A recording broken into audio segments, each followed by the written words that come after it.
Hello everybody, this is Arun Jacob offering you some tips on how we can speak good English. I live in New Zealand. I'm originally from India, and every time I get around and I'm meeting people and talking to them, more often than not I actually get a compliment for the English that I speak, and they're quite curious to know, how did you acquire such a good standard of speaking or writing in English? And I kind of look at them and say, so what's so different about my English? And they say, no, some of the words you use and the usage of your, words in your sentences is a little different from, the average sort of thing. So I was thinking, what is it that makes me different in terms of my English language skills?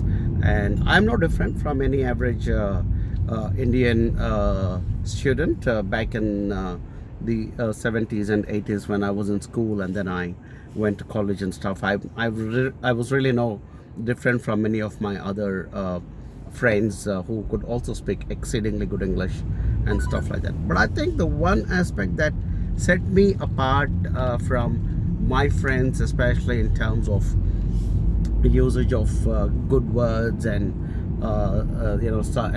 structure my sentence as well, is from my reading.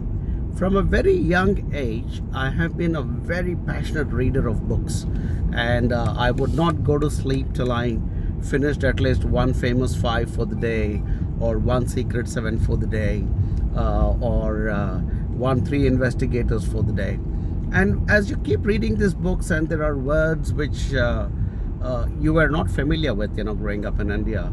So I would actually then take out my Renan Martin dictionary and go on to check, just the way we do Google nowadays, where if you're not sure about a particular word that I'm using in this conversation, what you would do is you'll pick up that word, go to Google, input it into the search box, and understand the meaning of it. For us, it was a bit more laborious because we did not have Google in the 70s and 80s. So if I was reading a famous five by Enid Blyton, and let's say I came across the word marmalade, or quaint, there often Reader's Digest would have, famous five would have words like, and so there was a quaint cottage by the beach. So I wouldn't know what quaint meant, so I would pick up my dictionary and go and check and read the meaning of that. And once I understood what it meant, then I would keep progressing through the book. As I kept getting older, I switched to Reader's Digest, and I must be thankful to my dad for that, because he was quite passionate about Reader's Digest. So we would get Reader's Digest, I think, on a monthly basis by post, and I started reading some very good articles from Reader's Digest. Same practice. If I didn't understand something, go to the dictionary, pick up the meaning of that word, and in just doing that, somewhere it sits at the back of your head, and and it always stays with you.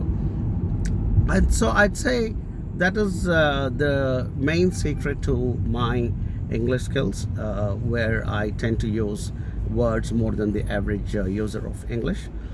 Came from my reading, and I went on to read as I kept getting older. My reading habits also kept pace with my growing years. So I moved from Reader's Digest to Alistair MacLean.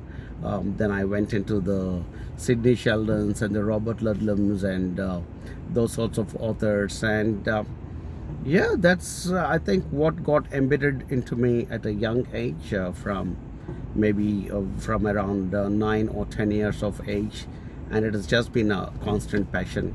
And even today, without fail, every day I try and do the crossword, which is again a very creative way of arriving at words. Requires a lot of complicated thinking and being able to decipher what it means.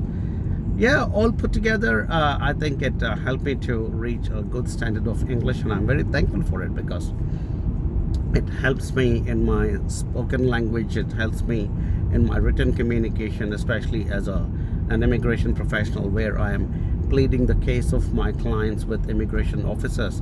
It helps to put in some really good words into your cover letters, and I do believe a lot of times my cover letters were instrumental in winning cases for my clients. So there you have it. If you want to improve your English, do lots of reading and understand the meaning of words. Take care. Bye bye.